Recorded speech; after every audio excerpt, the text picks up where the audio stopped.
তখন থেকে শুরু হয়। সর্বপ্রথম মাদ্রাসা বুখারী শরীফ এই জমিনে পড়ানো হয় 1268 সনে। কত কত বছর হয়েছে? পরে 800 বছর। 12 থেকে 2000 কত? 800। 1268 সনে আবু তায়ামা রহমতুল্লাহ আলাইহি প্রথম মাদ্রাসা খুলছেন। সোনার গায়ে দাওরায়ে হাদিস প্রথম পড়াইছেন উনি, হাদিস প্রথম পড়াইছেন।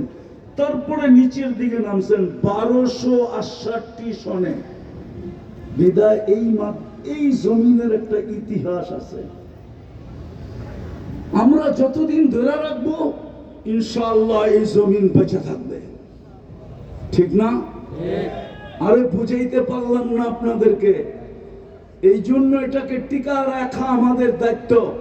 ছেলেরা আপনাদের কাছে যাবে রুমাল নিয়ে, যে যতটুকু পারেন সহযোগিতা করেন, করবেন করতে থাকেন। আর এখন ছেলেদেরকে পাগড়ি দিব, এটা দেখতে থাকেন। তারপরে ইনশাআল্লাহ আমার শেষ। জলদি পাঠান ছেলেদেরকে।